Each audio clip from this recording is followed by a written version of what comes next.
بد سے بدتر ہے. کیوں؟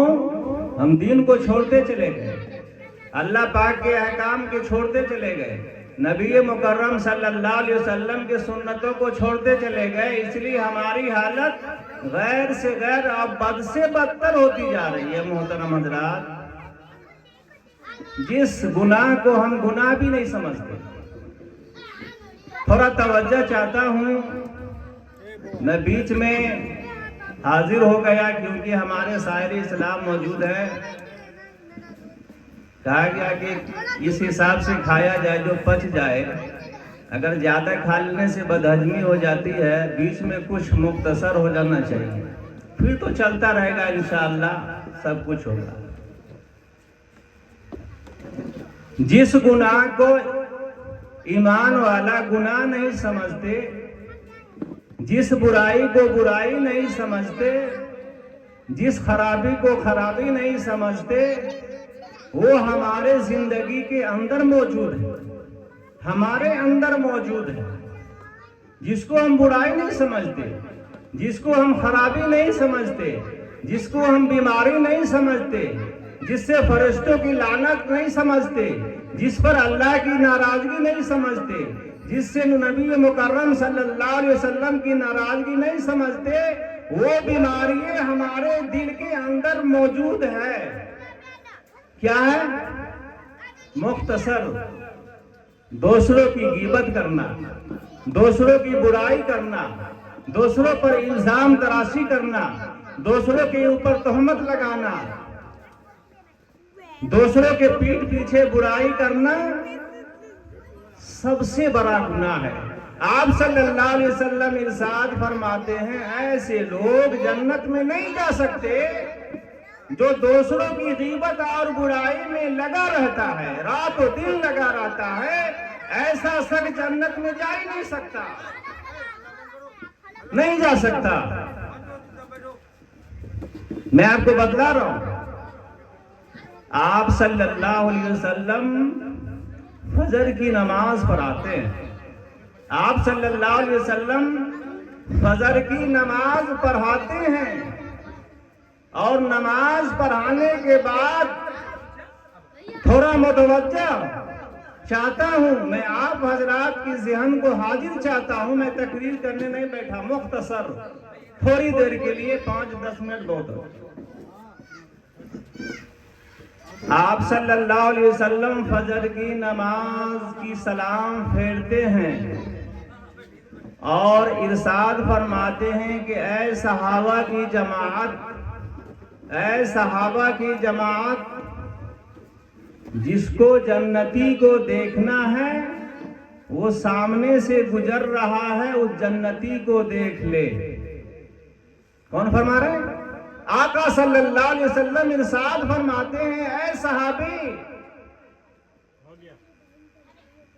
جن کو جنتی کو دیکھنا ہے وہ دیکھ لیں کہ وہ جنتی مسجد سے جا رہے ہیں. ایک روز گزر گیا, پھر دوسری روز پھر فجر کی نماز آپ آقا صلی اللہ علیہ وسلم نماز پڑھاتے ہیں, سلام پھیرتے ہیں. پھر وہ صحابی سلام پھیرنے کے بعد فوراً مسجد سے رخصت ہو جاتے ہیں. اللہ کے نبی ارشاد فرماتے ہیں, اے صحابی, جن کو دنیا کے اندر جنتی کو دیکھنا ہے وہ ان کو دیکھ لے, وہ جنتی جا رہے ہیں.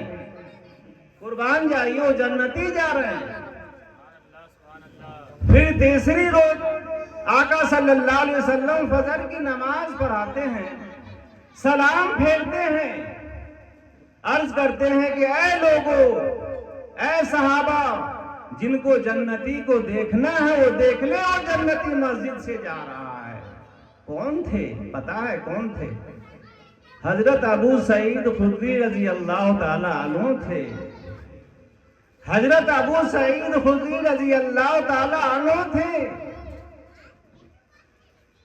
آقا صلی اللہ علیہ وسلم ارشاد فرماتے, آپ صلی اللہ علیہ وسلم کی بات قیامت تک کی پیشین گوئی, غیب کی بات آقا صلی اللہ علیہ وسلم نے بتلا چکے ہیں. کب کیا ہوگا، کس دن کیا ہوگا، کس زمانے میں کیا ہوگا، کتنا سال کے بعد کیا ہوگا، سب آقا صلی اللہ علیہ وسلم بتلا چکے ہیں. قیامت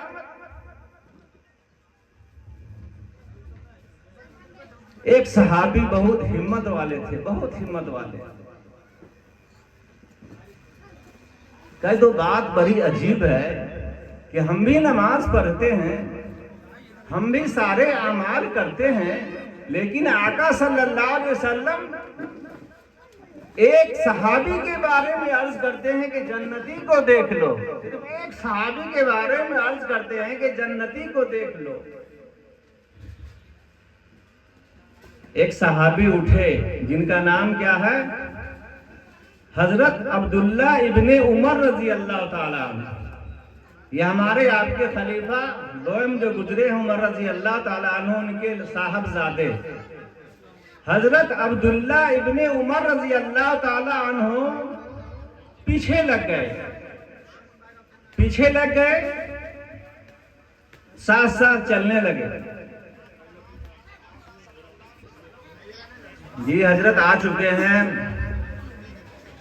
ہمارے جانے مانے مشہور مقرر جناب قاری نسیم صاحب مدجل علی، انشاءاللہ تعالی ان کی تقریر ہوگی، آپ حضرات سماعت فرمائیں گے. مختصر طور پر میں حاضری خدمت ہو گیا اور میں اپنی بات کو انشاءاللہ بہت جلد ختم کروں گا. میں ایک نصیحت آمیز بات کہہ کے رخصت ہوں گا انشاءاللہ تعالی. جب آقا صلی اللہ علیہ وسلم ارشاد فرماتے ہیں کہ جنتی کو دیکھ لو، فجر کی نماز پڑھتے سلام پھیرتے وہ رخصت ہو جاتے مسجد سے. آقا صلی اللہ علیہ وسلم عرض کرتے ہیں کہ اے صحابی جنہیں جنتی کو دیکھنا ہے وہ جنتی کو دیکھ لے کہ جنتی ہمارے آپ کے بیچ سے گزر رہا ہے. حضرت عبداللہ ابن عمر رضی اللہ تعالیٰ عنہ سوچا کہ میں بھی تو نمازی ہوں، ماشاء اللہ صحابہ کرام کا تذکرہ ہم آپ جیسے نہیں تھے مکمل. آقا صلی اللہ علیہ وسلم کا حکم ہوتا اور فوراً عمل ہو جاتا. وہ صحابی تھے. آقا صلی اللہ علیہ وسلم ایک روز نہیں، دو روز نہیں، لگاتار مسلسل 3 روز اس شخص کے بارے میں عرض کرتے ہیں کہ جنتی کو دیکھ لو، وہ جنتی ہمارے سامنے سے گزر رہا ہے. وہ حضرت سعید خدری رضی اللہ تعالی عنہ وہ گزر رہے ہیں، ابو سعید خدری رضی اللہ تعالی عنہ گزر رہے ہیں. حضرت عبداللہ ابن عمر رضی اللہ تعالی عنہ پیچھے ہو لیا کہ کیا خوبی ہے ان کے اندر، آخر کیا خوبی ہے، کیا وجہ ہے، کیا مصلحت ہے، کیا بات ہو سکتی ہے کہ آقا صلی اللہ علیہ وسلم جنتی ہونے کی بشارت دے رہے ہیں. آقا صلی اللہ علیہ وسلم جنتی ہونے کی بشارت دے رہے ہیں. پیچھے ہو لیا. جب تھوڑی دور آگے نکلے کہا کہ دیکھیے بات ایسا ہے کہ گھر میں کچھ جھگڑا ہو گیا ہے، چاہتے ہیں کہ 2-3 روز آپ کے ساتھ گزاروں. کون قرض کرتے ہیں؟ حضرت عبداللہ ابن عمر رضی اللہ تعالیٰ عنہ. تو حضرت ابو سعید خدری رضی اللہ تعالیٰ عنہ عرض کرتے ہیں کہ ٹھیک ہے، اچھی بات ہے، چلو جب جھگڑا ہو گیا ایسا ہوتا ہی ہے، کوئی بڑی بات نہیں ہے. وہ اپنے گھر لے گئے. گھر کے اندر جو حضرت عبداللہ جو سارے معاملات دیکھ رہے ہیں، سارے کام دیکھ رہے ہیں، ساری چیز دیکھ رہے ہیں کہ یہ نماز 5 وقتہ پڑھ رہے ہیں، تہجد کی نماز پڑھ رہے ہیں. دل میں سوچتے ہیں کہ نماز یہ بھی پڑھتے ہیں، تہجد یہ بھی پڑھتے ہیں، تہجد کی نماز میں بھی پڑھتا ہوں، ذکر و اذکار میں بھی کرتا ہوں، سارا کچھ میں بھی کرتا ہوں، لیکن اللہ کے نبی صلی اللہ علیہ وسلم نے ان کو دنیا کے اندر جنتی ہونے کی بشارت دے دی. کیسے ہوا؟ یہ ہوا کیسے؟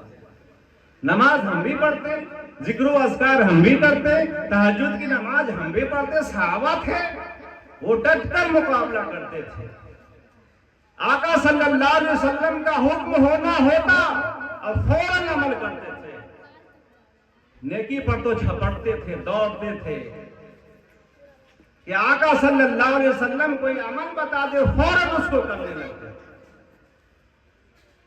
3 روز جب گزرا، وہ تو حضرت عبداللہ ابن عمر ہے، خلیفہ کے بعد خلیفہ بنے حضرت عمر رضی اللہ تعالیٰ عنہ، بیٹا بھی تو ویسا ہی ہوگا۔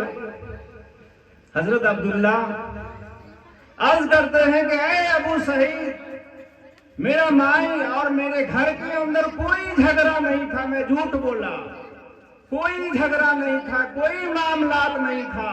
معاملات یہ تھی، وجہ یہ تھی کہ فجر کی نماز جب آقا صلی اللہ علیہ وسلم پڑھاتے ہیں، ہم بھی پیچھے ہوتے ہیں، جب آپ سلام پھیر کر گزرتے ہیں تو آقا صلی اللہ علیہ وسلم عرض کرتے ہیں کہ اگر کسی کو جنتی کو دیکھنا ہے تو وہ دیکھ لے، وہ سامنے سے گزر رہا ہے۔ یہی نیت تھی ہماری، یہی نیت تھی ہماری۔ آخر وجہ کیا ہے؟ اے ابو سعید، آپ نماز پڑھتے، ہم بھی نماز پڑھتے، سارے عبادت ہم بھی کرتے، آپ تہجد کی نماز پڑھتے، ہم بھی تہجد کی نماز پڑھتے، لیکن ہمیں آقا صلی اللہ علیہ وسلم نے جنت کی بشارت نہیں دی، لیکن آپ کو دنیا کے اندر آپ کو جنت کی بشارت دی۔ 1 روز نہیں، مسلسل 3 روز تک بشارتیں دی۔ کیا وجہ ہے؟ کیا معاملات ہے؟ کیا وجہ ہے؟ بتلائیے۔ حضرت ابو سعید خدری رضی اللہ تعالی عنہ عرض کرتے ہیں کہ بات صحیح ہے، بات صحیح ہے کہ کچھ زیادہ میں بھی نہیں کرتا۔ وہ سمجھنا چاہ رہے تھے حضرت عبداللہ کہ آخر کوئی ایسا چھپا ہوا عمل ہوگا جس کو کوئی نہیں جانتا ہو، ایسا مخفی عمل ہوگا جس کو صرف اللہ ہی جانتا ہو یا کوئی دوسرا نہیں جانتا ہو، اس وجہ سے وہ پیچھا کرتے ہیں کہ دیکھیں کہ کون سا عمل ہے، لیکن کچھ بھی نہیں تھا۔ حضرت ابو سعید، میں غور اور میں توجہ چاہتا ہوں آپ حضرات سے کہ حضرت ابو سعید خدری رضی اللہ تعالی عنہ عرض کرتے ہیں کہ اے عبداللہ، بات تو صحیح بول رہے، ٹھیک ہے، وہی بات ہے جو تم چاہتے ہو، وہی بات ہے جو حق ہے، لیکن میں مسجد کے اندر بھی نہیں بیٹھتا ہوں، میں مسجد کے اندر زیادہ دیر نہیں بیٹھتا ہوں، نماز پڑھتا ہوں فوراً آتا ہوں، میں کسی چوک چوراہے راستے پر نہیں بیٹھتا ہوں، میں گھر کے اندر آ کر بیٹھتا ہوں، اور میں نے اپنے زندگی کے اندر کبھی کسی کی غیبت نہیں کی، کبھی کسی کی برائی نہیں کی، کبھی کسی کی چغلی نہیں کھائی، کبھی کسی پر تہمت نہیں لگایا، کبھی کسی کے اوپر عیب نہیں ڈالا، کبھی کسی کو برا بھلا نہیں کہا، کبھی کسی کو حقیر نہیں جانا، کچھ بھی نہیں جانا، یہ ہمارے زندگی کے اندر ہے بھی نہیں۔ حضرت عبداللہ عرض کرتے ہیں کہ اے ابو سعید، بس یہی ایک ایسا عمل ہے، یہی ایک ایسی عادت ہے جس کے وجہ سے آقا صلی اللہ علیہ وسلم نے آپ کو بشارت دی کہ جنتی کو اگر دیکھنا ہے تو دیکھ لے کہ وہ ہمارے سامنے سے جنتی جا رہا ہے۔